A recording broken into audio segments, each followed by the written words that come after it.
Hello students, this is Preeti. Welcome to Skyland Education, the Education Hub. तो students, इस video से हम नंपाई start करने जा रहे हैं। ये नंपाई का फर्स्ट वीडियो है।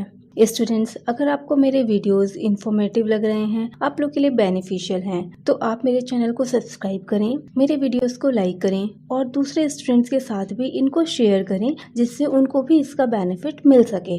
So let's start the video. चलिए देख लेते हैं कि हम इस वीडियो में क्या स्टडी करने वाले हैं। सबसे पहले हम देखेंगे कि नंपाई क्या है, देन हम देखेंगे कि हम नंपाई को कैसे इंस्टॉल कर सकते हैं, देन हम पढ़ेंगे व्हाट इज़ एरे, यानी एरे क्या होता है। नेक्स्ट हम स्टडी करेंगे व्हाट इज़ नंपाई एरे, कि नंपाई एरे क्या होता है। देन हम स्टडी करेंगे कि नंपाई एरे के कौन कौन से एट्रीब्यूट्स हैं। देन हम नंपाई एरे के डेटा टाइप्स को स्टडी करेंगे। देन हम स्टडी करेंगे कि कंटीजुअस और नॉन कंटीजुअस मेमोरी एलोकेशन क्या होता है। एंड देन हम पढ़ेंगे कि जो 2D एरे होता है वो मेमोरी में कैसे स्टोर होता है। एंड इन द लास्ट हम लिस्ट और एरे में डिफरेंसेस भी देखेंगे।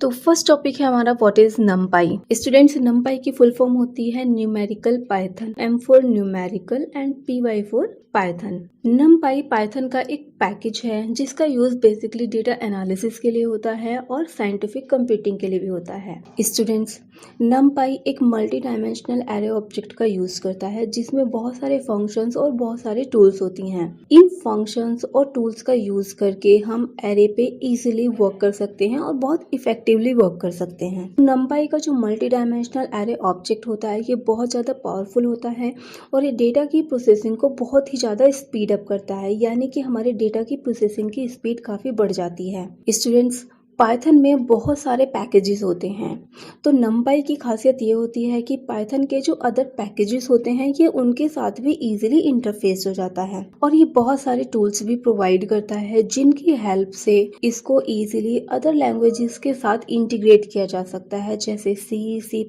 जावा एटसेट्रा। तो नेक्स्ट टॉपिक है इंस्टॉलिंग नंपाई, यानी हम नंपाई को अपने सिस्टम में यानी कि पाइथन में कैसे इंस्टॉल करेंगे। इसके लिए हम पाइथन के पावर शेल पे पिप इंस्टॉल नंपाई कमांड देते हैं। जैसे ही आप ये कमांड लिखेंगे आपका नंपाई इंस्टॉल हो जाएगा और आप अपने प्रोग्राम में नंपाई का यूज़ कर सकते हैं।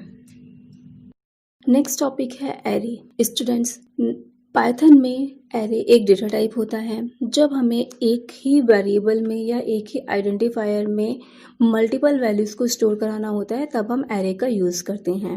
एरे डेटा एलिमेंट्स का एक ऑर्डर्ड कलेक्शन होता है जिसमें जो एलिमेंट्स स्टोर होते हैं वो सभी सेम टाइप के होंगे, यानी हम ये नहीं कर सकते हैं कि हमने एक एलिमेंट इंटीजर का दिया हुआ है, देन हमने एक फ्लोट दिया हुआ है, देन हमने एक स्ट्रिंग एलिमेंट दिया हुआ है। नेक्स्ट टॉपिक है एरे। स्टूडेंट्स, पाइथन में एरे एक डेटा टाइप होता है। जब हमें एक ही वेरिएबल में या एक ही आइडेंटिफायर में मल्टीपल वैल्यूज को स्टोर कराना होता है तब हम एरे का यूज करते हैं।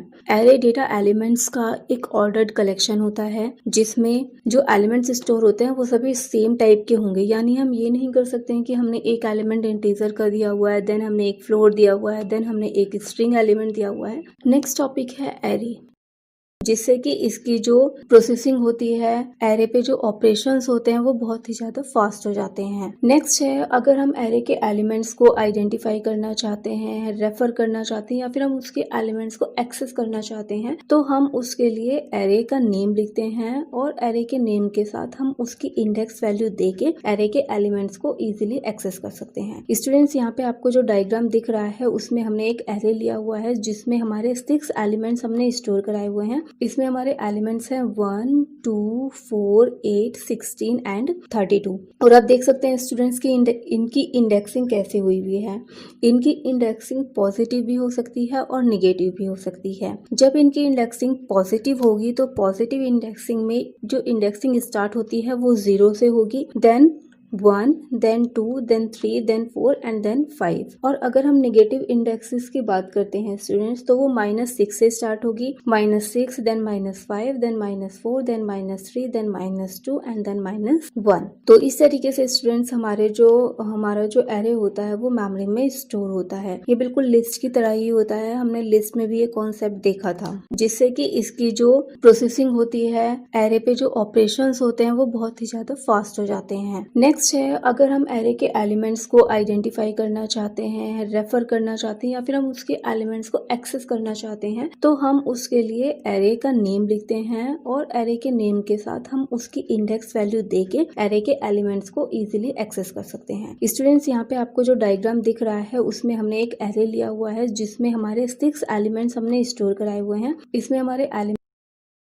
नेक्स्ट टॉपिक है नमपाई एरे। स्टूडेंट्स, नमपाई एरे का यूज हम तब करते हैं जब हमें लिस्ट ऑफ न्यूमेरिकल डेटा को स्टोर कराना होता है या हमें वेक्टर या मैट्रिक्स को स्टोर कराना होता है। स्टूडेंट्स, नमपाई एक लाइब्रेरी है या फिर एक पैकेज है जिसमें बहुत सारे बिल्ट इन फंक्शंस होते हैं। इन बिल्ट इन फंक्शंस का यूज करके हम एरे को इजीली क्रिएट कर सकते हैं, उसको इजीली मैनिपुलेट कर सकते हैं, उसको इजीली ट्रांसफॉर्म कर सकते हैं और हम उस पर बहुत सारे मैथमेटिकल कैलकुलेशन भी परफॉर्म कर सकते हैं। स्टूडेंट्स, पाइथन में एक एरे डेटा स्ट्रक्चर भी यूज होता है, लेकिन ये एरे डेटा स्ट्रक्चर नमपाई एरे के जितना वर्सेटाइल, एफिशिएंट और यूजफुल नहीं होता है। इसीलिए जब हमें एरे क्रिएट करना होता है तब हम नमपाई एरे का ही यूज करते हैं। पाइथन का जो नमपाई एरे होता है उसको हम एनडी एरे भी बोलते हैं। तो जहाँ भी हम एनडी एरे का यूज करेंगे दैट मीन्स हम नमपाई एरे की ही बात कर रहे हैं।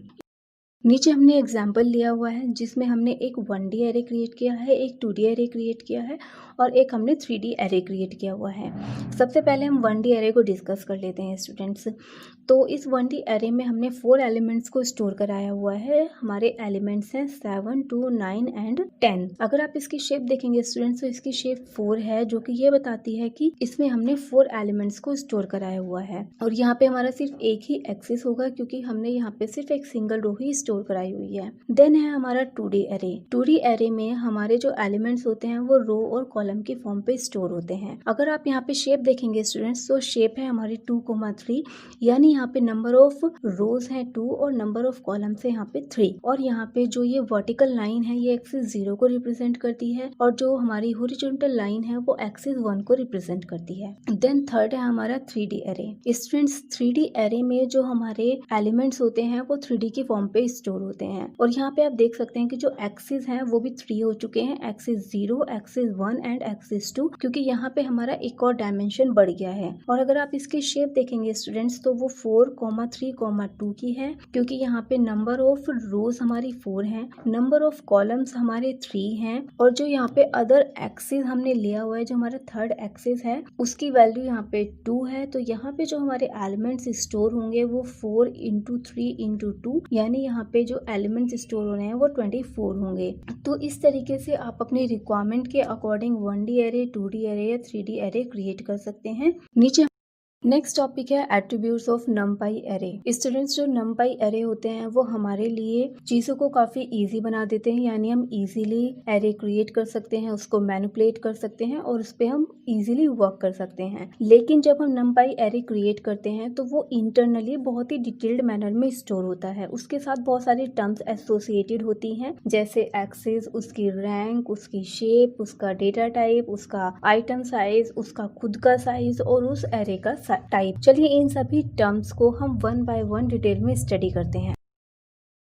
तो फर्स्ट एट्रीब्यूट है एक्सिस। एरे 1 डायमेंशनल भी हो सकता है, 2 डायमेंशनल भी हो सकता है और वो मल्टी डायमेंशनल भी हो सकता है। नमपाई एरे में जो डायमेंशंस होते हैं उनको हम एक्सिस से रिप्रेजेंट करते हैं। एक्सिस 0, सबसे पहला जो एक्सिस होता है वो एक्सिस 0 होता है और ये रो को रिप्रेजेंट करने के लिए यूज होता है। सेकेंड एक्सिस हमारा होता है एक्सिस 1 और ये कॉलम्स को रिप्रेजेंट करता है। जैसे जैसे हम डायमेंशंस बढ़ाते जाते हैं ये एक्सिस भी इंक्रीजिंग ऑर्डर में बढ़ते जाते हैं और इन मेन एक्सिस की जो स्टार्टिंग होती है स्टूडेंट्स वो 0 से होती है। फॉर एग्जाम्पल यहाँ पे हमने जो 1D एरे क्रिएट किया हुआ है, यहाँ पे सिर्फ हमारा एक सिंगल एक्सिस था जो कि एक्सिस 0 था। अगर हम 2D एरे लेते हैं स्टूडेंट्स तो हमारा एक और एक्सिस बढ़ जाएगा। सबसे पहला हमारा एक्सिस 0 था और हमारा जो एक्सिस बढ़ेगा वो एक्सिस हो जाएगा एक्सिस 1। देन हमने 3D एरे लिया हुआ है। जैसे हम 3D एरे क्रिएट करेंगे हमारा एक और एक्सिस क्रिएट हो जाएगा। तो सबसे पहले यहाँ पे एक्सिस 0 होगा क्योंकि स्टार्टिंग हमेशा 0 से होती है। देन एक्सिस 1 होगा एंड देन यहाँ पे एक और एक्सिस ऐड हो जाएगा एक्सिस 2। तो स्टूडेंट्स जैसे जैसे हम डायमेंशंस बढ़ाते जाएंगे वैसे वैसे ही एक्सिस बढ़ते जाएंगे जो कि इंक्रीजिंग ऑर्डर में होंगे। तो स्टूडेंट्स अब हम नंपाई एरे के बाकी एट्रीब्यूट्स को भी देखेंगे, लेकिन उसके लिए हमने यहाँ पे एक एग्जांपल लिया हुआ है। इस एग्जांपल में हमने 2 एरे क्रिएट किए हुए हैं A1 एंड A2। A1 हमारा 1D एरे है जिसमें हमने 4 एलिमेंट्स स्टोर कराए हैं 1, 2, 3 एंड 4 एंड A2 हमारा 2 डायमेंशनल एरे है जिसमें हमने 6 एलिमेंट्स को स्टोर कराया है। फर्स्ट रो में हमारे एलिमेंट्स हैं 2, 4 एंड 6 एंड सेकंड रो में हमारे एलिमेंट्स होंगे 1, 3 एंड 5। अब बाकी जो हमारे एट्रीब्यूट्स हैं उनको हम इसी एग्जांपल की हेल्प से समझेंगे। सेकेंड एट्रीब्यूट है रैंक एट्रीब्यूट। रैंक एट्रीब्यूट ये बताता है कि एनडी एरे में कितने नंबर ऑफ एक्सिस हैं, या अदर वर्ड में हम ये भी कह सकते हैं कि एनडी एरे में जितने नंबर ऑफ एक्सिस होते हैं वो उसकी रैंक होती है। हमने अभी 2 एग्जांपल लिए थे A1 एंड A2 एरे के। वहाँ पे जो हमारा A1 एरे था वो 1D एरे था और जो A2 था वो 2D एरे था। तो यहाँ पे जो स्क्रीनशॉट देख रहे हैं आप स्टूडेंट्स, वहाँ पे हमने लिखा है A1.endim। एंडिम का यूज करके हम किसी भी एरे की रैंक निकाल सकते हैं। तो यहाँ पे A1 की जब हम रैंक निकालेंगे तो 1 आएगी क्योंकि A1 हमारा 1D एरे है। सेकंड हमने दिया हुआ है A2.endim और जब हम इस स्टेटमेंट को एग्जीक्यूट कराएंगे तो आंसर आएगा हमारा 2 क्योंकि जो हमारा A2 है वो एक 2D एरे है। सेकेंड नेक्स्ट एलिमेंट है हमारा शेप एलिमेंट। शेप एलिमेंट ये बताता है कि जो हमने एनडी एरे क्रिएट किया है उसमें एक्सिस वाइज कितने एलिमेंट स्टोर हैं। फॉर एग्जांपल हमने यहाँ पे स्क्रीनशॉट में पहला एग्जांपल लिया हुआ है A1 डॉट शेप, यानी जब हमें शेप निकालनी होती है तब हम इस तरीके से स्टेटमेंट लिखते हैं। पहले हम एरे का नेम देते हैं देन हम शेप लिखते हैं। तो जैसे हम इस स्टेटमेंट को एग्जीक्यूट करेंगे तो हमारे सामने रिप्रेजेंट होगा 4 क्योंकि यहाँ पे सिर्फ एक ही एक्सिस था। सेकेंड है हमारा A2 डॉट शेप। जैसे हम इस स्टेटमेंट को एग्जीक्यूट करेंगे हमारे सामने रिजल्ट आएगा 2,3। सबसे पहली बात तो स्टूडेंट्स ये है कि यहाँ पे जो हमें रिजल्ट मिलेगा वो एक टपल की फॉर्म पे होगा। देन सेकंड थिंग ये है कि हमें जो रिजल्ट मिल रहा है 2,3, तो यहाँ पे जो ये 2 है ये एक्सिस 0 यानी ये नंबर ऑफ रोज को रिप्रेजेंट कर रहा है, और जो यहाँ पे ये 3 है स्टूडेंट्स ये नंबर ऑफ कॉलम्स यानी कि ये रिप्रेजेंट कर रहा है एक्सिस 1 को। अगर ये 3D एरे होता तो जो हमारा नेक्स्ट एक्सिस होता एक्सिस 2 उसकी वैल्यू 3 के जस्ट बाद ऐड हो जाती। नेक्स्ट एट्रीब्यूट है data type attribute. Data type attribute ये बताता है कि जो हमने एनडी एरे क्रिएट किया है उसमें जो हमारा डेटा स्टोर है यानी जो उसमें एलिमेंट्स स्टोर हैं वो किस टाइप के एलिमेंट्स हैं। तो फॉर एग्जांपल यहाँ पे हमने एक स्क्रीनशॉट भी लगाया हुआ है, आप इसमें देख सकते हैं। अगर हमें डेटा टाइप निकालना है तो इसके लिए हम एरे के साथ डी टाइप का यूज करते हैं। जैसे हम इस स्टेटमेंट को एग्जीक्यूट करेंगे तो जो हमारा ये A1 एरे है इसके जो एलिमेंट्स हैं उनका टाइप हमारे सामने रिप्रेजेंट हो जाएगा। तो स्टूडेंट्स हमारा जो A1 एरे था उसके सारे एलिमेंट्स इंटीजर टाइप के थे, तो इसलिए यहाँ पे हमारे सामने रिप्रेजेंट हुआ है int 32। सेम ऐसे ही हमारा जो A2 एरे है हम उसके भी एलिमेंट्स का डेटा टाइप निकाल सकते हैं। उसके लिए हम स्टेटमेंट लिखेंगे A2 डॉट डी टाइप। जैसे हम इस स्टेटमेंट को एग्जीक्यूट करेंगे तो A2 में जो भी एलिमेंट्स स्टोर है उनका टाइप हमारे सामने रिप्रेजेंट हो जाएगा। नेक्स्ट एट्रीब्यूट है item size attribute. Item size attribute array के जो एलिमेंट्स होते हैं उनके साइज को स्पेसिफाई करता है। फॉर एग्जांपल अगर हमने कोई एरे क्रिएट किया हुआ है और उसमें हमने डेटा टाइप दिया हुआ है int 32, तो जब हम इस एरे पे आइटम साइज एट्रीब्यूट का यूज करेंगे तो हमें रिटर्न होगा 4। ऐसा क्यों हुआ है स्टूडेंट्स, क्योंकि हमने यहाँ पे डेटा टाइप लिया था 32 और ये जो 32 है ये बिट्स में दिया हुआ है, तो 32 बिट्स इक्वल टू 4 बाइट्स होते हैं स्टूडेंट्स। तो इसीलिए यहाँ पे जो हमें आंसर मिलेगा वो 4 मिलेगा। ये 4 हमारे 4 बाइट्स को रिप्रेजेंट कर रहे हैं। नेक्स्ट हमने जो एग्जांपल लिया हुआ है A2 डॉट आइटम साइज, यहाँ पे भी हमारा जो डेटा टाइप था वो int 32 था और इसीलिए हमें यहाँ पे 4 आंसर मिला है। तो ये जो 4 है स्टूडेंट्स ये एरे के सभी एलिमेंट्स का साइज होगा, यानी उसमें जितने भी एलिमेंट्स होंगे उन सभी का साइज 4 4 4 4 होगा, क्योंकि जो एनडी एरे होता है उसमें जो एलिमेंट्स स्टोर होते हैं वो सब सेम टाइप के ही होते हैं, हैं। ये हम आपको पहले भी बता चुके हैं स्टूडेंट्स कि उसमें जो भी डेटा स्टोर होता है, जो भी इसमें एलिमेंट्स स्टोर होते हैं, वो सभी सेम टाइप के ही होते हैं। तो अगर हम कोई एरे क्रिएट कर रहे हैं और हमने उसमें डेटा टाइप int 32 लिया है तो उसके सारे एलिमेंट्स int 32 टाइप के ही होंगे। नेक्स्ट एट्रीब्यूट है साइज एट्रीब्यूट। साइज एट्रीब्यूट का यूज हम तब करते हैं जब हमें नंबर ऑफ एलिमेंट्स को स्पेसिफाई करना होता है, यानी जब हमें ये पता करना होता है कि हमारे एरे में कितने नंबर ऑफ एलिमेंट्स हैं, तब हम साइज एट्रीब्यूट का यूज करते हैं। हम इसको एग्जांपल की हेल्प से समझ सकते हैं। मैंने यहाँ पे लिखा है a1 डॉट साइज a1 हमारा एरे है और इस एरे में हमने स्टूडेंट्स 4 एलिमेंट्स स्टोर कराए थे, इसलिए यहाँ पे आपको आंसर मिलेगा 4। देन हमने साइज एट्रीब्यूट का यूज a2 यानी कि हमारे सेकंड एरे पे किया हुआ है और हमें आंसर मिला है 6, क्योंकि इस एरे में हमने 6 एलिमेंट्स को स्टोर कराया था। नेक्स्ट एट्रीब्यूट है टाइप एट्रीब्यूट। टाइप एट्रीब्यूट किसी भी ऑब्जेक्ट के टाइप को बताता है। फॉर एग्जांपल हमने यहाँ पे 2 एरे क्रिएट किए हुए हैं a1 एंड a2। तो स्टूडेंट्स अगर हम इस पे टाइप एट्रीब्यूट का यूज करते हैं तो रिटर्न करता है numpy डॉट nd एरे, यानी ये हमें बता रहा है कि जो ये a1 और a2 एरे हमने क्रिएट किए हैं ये दोनों एरे हैं। इस टाइप एट्रीब्यूट का यूज करके हम किसी भी ऑब्जेक्ट के बारे में पता कर सकते हैं कि वो ऑब्जेक्ट किस टाइप का है। फॉर एग्जांपल हम ये पता कर सकते हैं कि जो हमने ऑब्जेक्ट क्रिएट किया है क्या वो लिस्ट टाइप का है, वो टपल है, या फिर वो डिक्शनरी है, या फिर वो एरे है।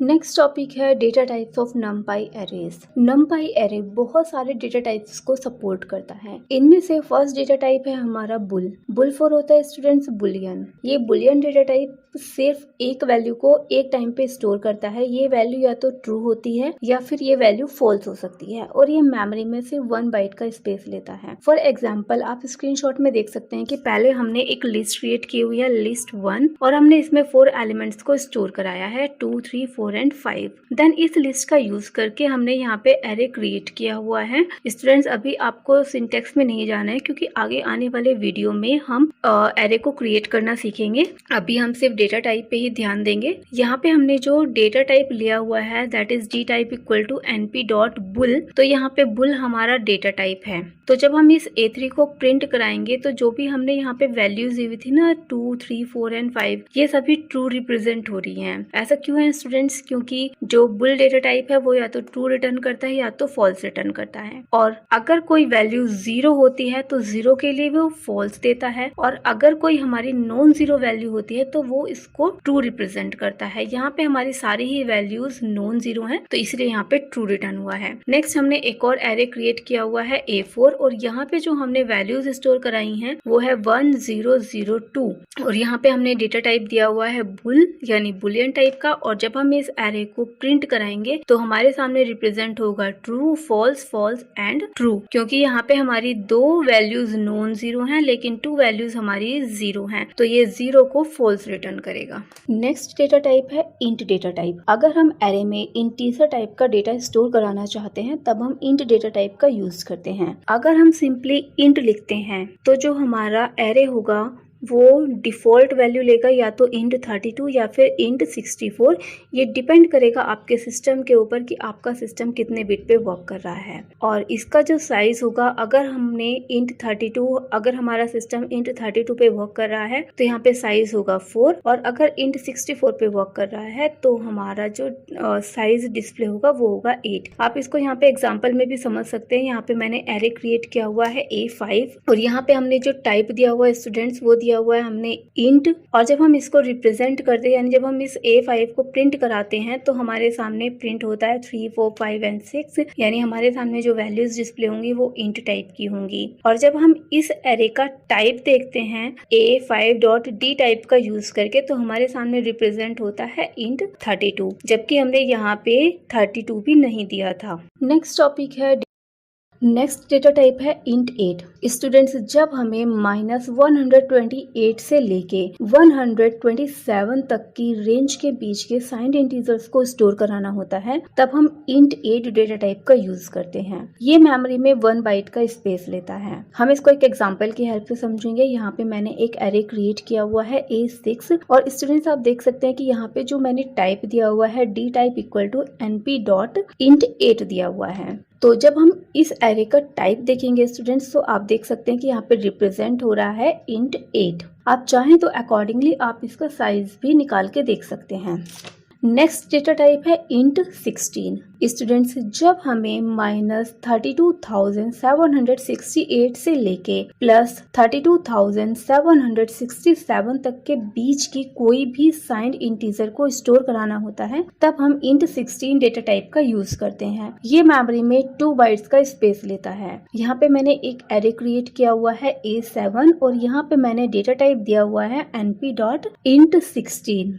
नेक्स्ट है हमारा इंट 32। जब हमें -2⁻16 से लेके प्लस 2⁻16 - 1 तक के बीच में से कोई भी वैल्यू, कोई भी साइंड इंटीजर स्टोर कराना होता है, तब हम इस डेटा टाइप का यूज करते हैं। ये मेमोरी में 4 बाइट का स्पेस लेता है। इसको आप एग्जांपल की हेल्प से समझ सकते हैं। यहाँ पे मैंने एक एरे क्रिएट किया हुआ है A8 और यहाँ पे जो मैंने डेटा टाइप दिया हुआ है वो दिया हुआ है np.int32। नेक्स्ट डेटा टाइप है इंट 64। स्टूडेंट्स, जब हमें -2⁻32 से लेके प्लस 2⁻32 - 1 तक में से किसी भी साइंड इंटीजर को स्टोर कराना होता है, तब हम इंट 64 का यूज करते हैं और ये मेमोरी में 8 बाइट का स्पेस लेता है। यहाँ पे मैंने एक स्क्रीनशॉट लगाया हुआ है। यहाँ पे मैंने एरे क्रिएट किया हुआ है A9 और यहाँ पे हमने डेटा का टाइप दिया हुआ है np.int64।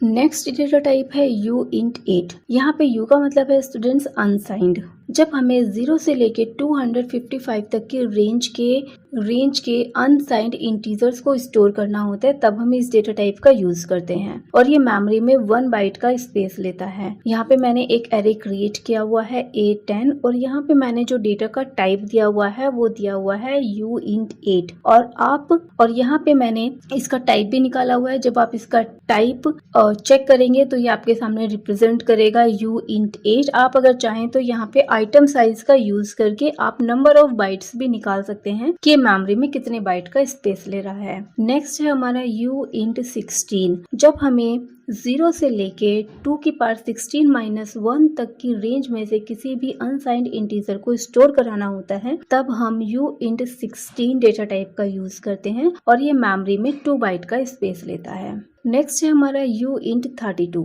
जब हमें 0 से लेके 2⁻32 - 1 की रेंज में से किसी भी अनसाइंड इंटीजर को स्टोर करना होता है, तब हम इस डेटा टाइप का यूज करते हैं और ये मेमोरी में 4 बाइट्स का स्पेस लेता है। नेक्स्ट है हमारा uint64। जब हमें 0 से लेके 2⁻16 नेक्स्ट है हमारा uint64। स्टूडेंट्स, जब हमें 0 से लेके 2⁻64 - 1 तक की रेंज में से किसी अनसाइंड इंटीजर को स्टोर करना होता है, तब हम uint64 का यूज करते हैं और ये मेमोरी में 8 बाइट का स्पेस लेता है। यहाँ पे मैंने इन सभी के स्क्रीनशॉट लगाए हुए हैं स्टूडेंट्स, आप इनको एक बार देख सकते हैं।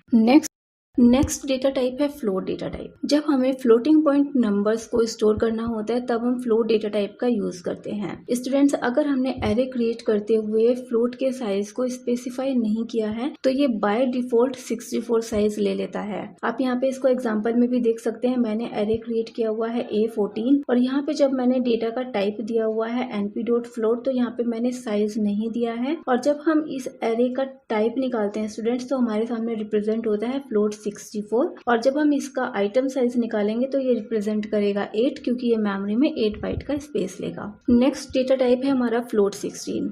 इस डेटा टाइप का यूज भी फ्लोटिंग पॉइंट नंबर्स को स्टोर कराने के लिए किया जाता है। ये half precision floating point values को स्टोर करता है, जिसमें से कि 5 बिट्स हमारी एक्सपोनेंट्स की होती हैं और 10 बिट्स हमारी मेंटीसा के लिए होती हैं और ये मेमोरी में 2 बाइट का स्पेस लेता है। आप यहाँ पे इसको एग्जांपल के थ्रू भी समझ सकते हैं। यहाँ पे मैंने डेटा टाइप दिया हुआ है np.float16 और जब हम इसका टाइप निकालेंगे, इस एरे का डेटा टाइप निकालेंगे, तो आपके सामने रिप्रेजेंट होगा फ्लोट 16 और यहाँ पे मैंने इसका आइटम साइज भी निकाला हुआ है, तो इसका आइटम साइज रिप्रेजेंट होगा 2। नेक्स्ट हमारा डेटा टाइप है फ्लोट 32। ये जब मेमोरी में स्टोर होता है तो ये फ्लोटिंग पॉइंट नंबर्स को single precision floating point values में स्टोर करता है, जिसमें से हमारी 8 बिट्स एक्सपोनेंट होती हैं और 23 बिट्स हमारी मेंटीसा के लिए होती हैं और ये मेमोरी में 4 बाइट का स्पेस लेता है। नेक्स्ट हमारा है फ्लोट 64। ये फ्लोटिंग पॉइंट नंबर्स को डबल प्रिसीजन में स्टोर करता है, जिसमें से कि 11 बिट्स एक्सपोनेंट के लिए होती हैं और 52 बिट्स हमारी मेंटीसा के लिए होती हैं और ये मेमोरी में 8 बाइट का स्पेस लेता है।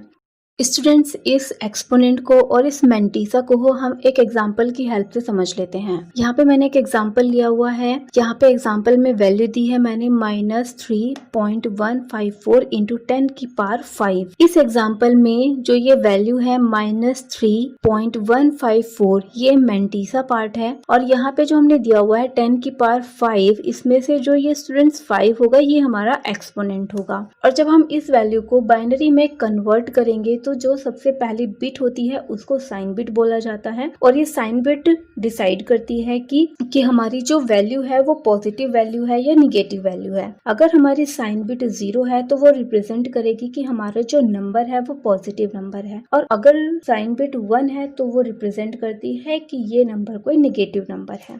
नेक्स्ट डेटा टाइप है कॉम्प्लेक्स डेटा टाइप। अगर हमें किसी कॉम्प्लेक्स नंबर को स्टोर कराना है या हमें कोई ऐसा एरे क्रिएट करना है जिसमें हम कॉम्प्लेक्स नंबर्स को स्टोर करना चाहते हैं, तब हम कॉम्प्लेक्स डेटा टाइप का यूज करते हैं। और ये मेमोरी में 16 बाइट्स का स्पेस लेता है। चलिए हम इसको एक एग्जांपल की हेल्प से समझते हैं। यहाँ पे मैंने एक एरे क्रिएट किया हुआ है A18 और यहाँ पे जो मैंने डेटा टाइप दिया हुआ है वो है np.complex। आप यहाँ पे देख सकते हैं स्टूडेंट्स की यहाँ पे मैंने कॉम्प्लेक्स का साइज स्पेसिफाई नहीं किया हुआ है। अगर हम यहाँ पे साइज स्पेसिफाई नहीं करते हैं स्टूडेंट्स तो ये ऑटोमेटिकली 128 बिट्स ले लेता है। तो आप देख सकते हैं स्टूडेंट्स कि अगर मैं इसका टाइप यानी डेटा टाइप निकालती हूँ तो आपके सामने रिप्रेजेंट होता है कॉम्प्लेक्स 128। ये ऑटोमेटिकली कॉम्प्लेक्स 128 में स्टोर हो जाएगा और यहाँ पे आइटम का साइज रिप्रेजेंट होगा 16। नेक्स्ट डेटा टाइप है हमारा कॉम्प्लेक्स 64।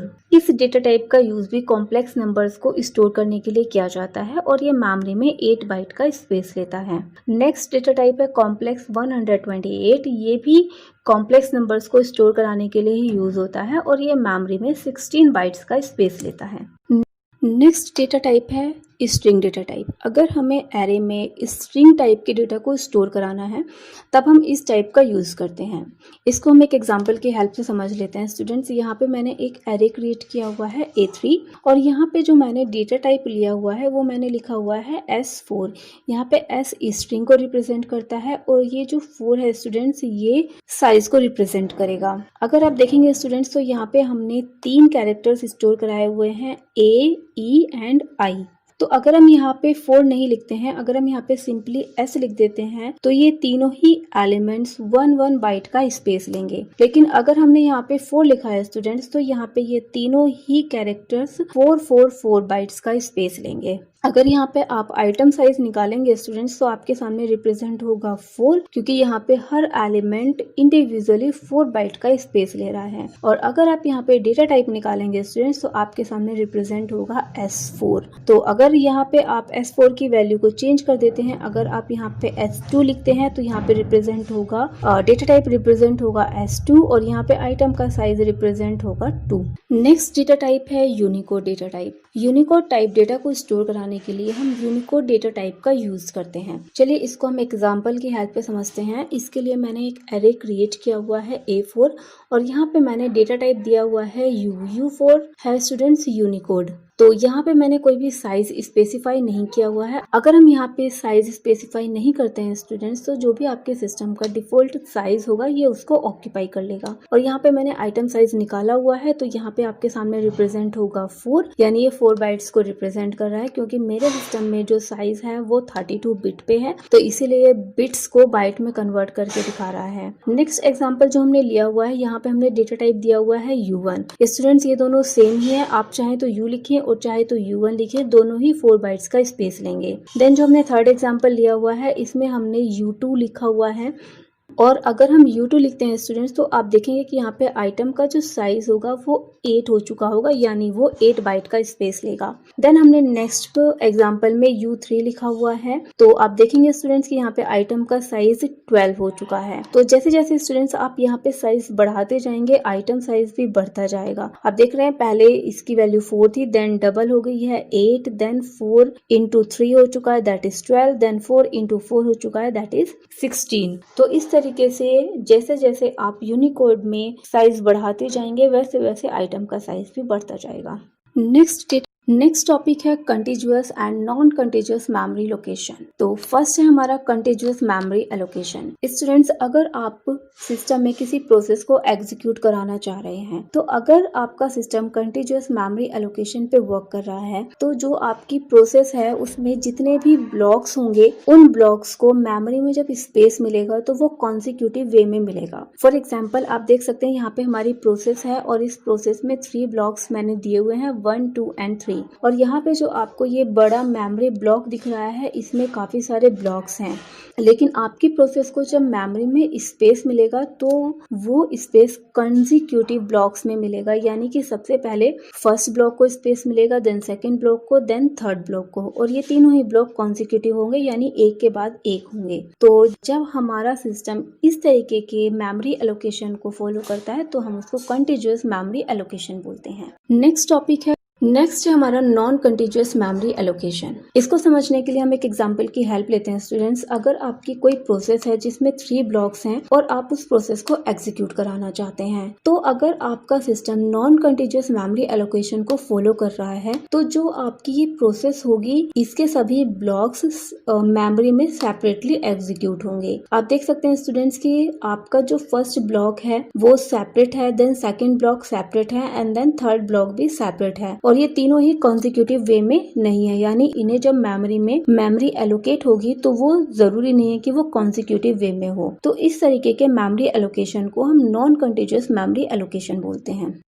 नेक्स्ट टॉपिक है storage of 2D arrays in memory, यानी 2D अरेज मेमोरी में कैसे स्टोर होते हैं। स्टूडेंट्स, 2D अरेज मेमोरी में या तो रो वाइज स्टोर होते हैं या तो कॉलम वाइज स्टोर होते हैं। तो सबसे पहले हम देखते हैं रो वाइज। रो वाइज को रो मेजर भी बोला जाता है। अगर हमारा 2D अरे रो वाइज स्टोर हो रहा है तो उसमें सबसे पहले हमारी फर्स्ट रो मेमोरी में स्टोर होगी, देन सेकंड रो स्टोर होगी, and then third row store होगी, एंड सो ऑन। इसको हम एक एग्जाम्पल के थ्रू समझते हैं स्टूडेंट्स। हमने यहाँ पे एग्जाम्पल लिया हुआ है और यहाँ पे हमने इस एग्जाम्पल में एक मैट्रिक्स क्रिएट की हुई है जिसमें हमारे 9 एलिमेंट्स हैं, 1, 2, 3, 4, 5, 6, 7, 8 एंड 9। तो जब ये मैट्रिक्स मेमोरी में स्टोर होगी तो सबसे पहले इसकी फर्स्ट रो मेमोरी में स्टोर होगी जिसमें हमारे एलिमेंट्स हैं 1, 2 and 3, and then second row memory में स्टोर होगी जिसके एलिमेंट्स हैं 4, 5 and 6, and then third row memory में स्टोर होगी जिसके एलिमेंट्स हैं 7, 8 एंड 9।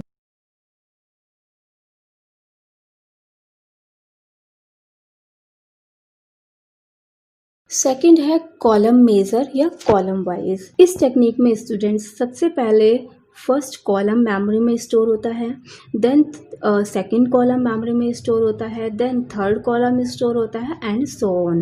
हम सेम एग्जांपल ले लेते हैं स्टूडेंट्स। यहाँ पे हमने एक मैट्रिक्स क्रिएट की हुई है जिसमें हमारे एलिमेंट्स हैं 1, 2, 3, 4, 5, 6, 7, 8 एंड 9। जब ये मैट्रिक्स मेमोरी में स्टोर होगी स्टूडेंट्स तो सबसे पहले हमारा फर्स्ट कॉलम मेमोरी में स्टोर होगा जिसकी वैल्यूज हैं 1, 4 एंड 7। देन हमारा सेकेंड कॉलम मेमोरी में स्टोर होगा जिसकी वैल्यूज हैं 2, 5 एंड 8। देन हमारा थर्ड कॉलम मेमोरी में स्टोर होगा जिसकी वैल्यूज हैं 3, 6 एंड 9। नेक्स्ट टॉपिक है difference between list and array. तो इस टॉपिक में हम देखेंगे स्टूडेंट्स कि लिस्ट और एरे में क्या डिफरेंस है। तो फर्स्ट डिफरेंस है हमारा कि जो लिस्ट होती है उसमें हम डिफरेंट डेटा टाइप के एलिमेंट्स को स्टोर कर सकते हैं। इसके एलिमेंट्स इंटीजर भी हो सकते हैं, फ्लोट हो सकते हैं या फिर स्ट्रिंग भी हो सकते हैं। लेकिन स्टूडेंट्स की जो एरे होता है उसके जो एलिमेंट्स होते हैं वो सभी सेम टाइप के ही होने चाहिए। सेकेंड है हमारा लिस्ट के जो एलिमेंट्स होते हैं वो नॉन कंटीन्यूअस वे में मेमोरी में स्टोर होते हैं, लेकिन स्टूडेंट्स एरे के जो एलिमेंट्स होते हैं वो मेमोरी में कंटीन्यूअस वे में स्टोर होते हैं, जो कि इसकी प्रोसेसिंग को और भी ज्यादा फास्ट कर देते हैं। थर्ड डिफरेंट है स्टूडेंट्स की जो लिस्ट होती है, अभी हमने देखा है कि लिस्ट में हम डिफरेंट डेटा टाइप के एलिमेंट्स को स्टोर कर सकते हैं। तो जब हमारा डेटा डिफरेंट डेटा टाइप का होगा तो हमें हर एलिमेंट की एडिशनल इंफॉर्मेशन भी रखनी होगी। तो इसीलिए जो लिस्ट होती हैं वो मेमोरी में ज्यादा स्पेस लेती हैं और वो लेस एफिशिएंट होती हैं इन कंपैरिजन ऑफ एरे। और स्टूडेंट्स जो एरे होते हैं वो सेम डेटा टाइप के एलिमेंट्स को ही स्टोर करते हैं, इसीलिए पाइथन को ये रिक्वायरमेंट नहीं होती है कि वो उसके एलिमेंट्स के बारे में एडिशनल इंफॉर्मेशन रखे। तो यही फीचर एरे को और भी ज्यादा एफिशिएंट बनाती है और ये मेमोरी में कम स्पेस लेते हैं और इसीलिए इनकी जो स्पीड होती है वो और भी ज्यादा फास्ट हो जाती है। फोर्थ डिफरेंस है हमारा कि जो लिस्ट होती है ये कोर पाइथन का पार्ट होती हैं, लेकिन जो एरे होते हैं वो numpy लाइब्रेरी का पार्ट होते हैं, यानी जो एरे है वो पाइथन का कोर पार्ट नहीं है। फिफ्थ डिफरेंस है स्टूडेंट्स हमारा कि जो लिस्ट होती हैं वो एरे के कंपैरिजन में मेमोरी में ज़्यादा स्पेस लेती हैं, लेकिन जो एरे होते हैं वो in comparison of list come space लेते हैं मेमोरी में। सिक्स्थ डिफरेंस है कि जो लिस्ट होती हैं वो एरे के कंपैरिजन में स्लो होती हैं और स्टूडेंट्स जो एरे होते हैं वो लिस्ट के कंपैरिजन में फास्टर होते हैं। लास्ट डिफरेंस है स्टूडेंट्स हमारा कि जो लिस्ट होती हैं वो एलिमेंट वाइज ऑपरेशंस को सपोर्ट नहीं करती हैं, क्योंकि जो लिस्ट होती हैं उसमें जो हमारे एलिमेंट्स होते हैं वो डिफरेंट डेटा टाइप के होते हैं, इसीलिए हम एलिमेंट वाइज एडिशन या मल्टीप्लिकेशन परफॉर्म नहीं करा सकते हैं। लेकिन एरे में ऐसा होता है स्टूडेंट्स की जो एरे होते हैं उसमें हमारा सेम डेटा टाइप के ही एलिमेंट्स स्टोर होते हैं, इसीलिए हम उसमें एलिमेंट वाइज ऑपरेशन भी परफॉर्म कर सकते हैं। इसको हम एक एग्जांपल की हेल्प से समझ सकते हैं। यहाँ पे मैंने एक लिस्ट क्रिएट की हुई है, जो फर्स्ट स्क्रीनशॉट लगा हुआ है उसमें एक लिस्ट क्रिएट की हुई है L1 इक्वल टू, और इसमें जो हमने एलिमेंट्स दिए हुए हैं वो है हमारे 2, 3, 4 एंड 5। और अगर हम यहाँ पे लिखते हैं L1 + 2 तो यहाँ पे एरर शो हो जाती है। तो आप देख सकते हैं स्टूडेंट्स कि हम लिस्ट पे एलिमेंट वाइज ऑपरेशन परफॉर्म नहीं करा पा रहे हैं। नेक्स्ट है हमारा जो ये सेकंड स्क्रीनशॉट हमने लगाया हुआ है, यहाँ पे हमने एक एरे क्रिएट किया हुआ है A1 और इसमें हमने एलिमेंट्स लिए हुए हैं 1, 2, 3 एंड 4। और यहाँ पे जब हम एलिमेंट वाइज ऑपरेशन परफॉर्म करा रहे हैं, यानी हमने दिया है A1 + 2, तो ये सक्सेसफुली एग्जीक्यूट होगा। और आप देख सकते हैं स्टूडेंट्स कि यहाँ पे हर एलिमेंट में 2 का एडिशन हो चुका है। तो आई होप कि आपको डिफरेंस क्लियर हो चुका होगा। सो स्टूडेंट्स ये वीडियो यहीं पे ख़त्म होता है। आई होप कि आपको ये सारे टॉपिक्स अच्छे से क्लियर हो गए होंगे। इस वीडियो में हमने numpy एरे का बिल्कुल बेसिक देखा है। अगले वीडियो में हम numpy एरे को क्रिएट करना सीखेंगे। हम सीखेंगे कि हम कैसे डिफरेंट टाइप से numpy एरे को क्रिएट कर सकते हैं। सो स्टूडेंट्स मिलते हैं नेक्स्ट वीडियो में नेक्स्ट टॉपिक के साथ। Thank you for watching this video.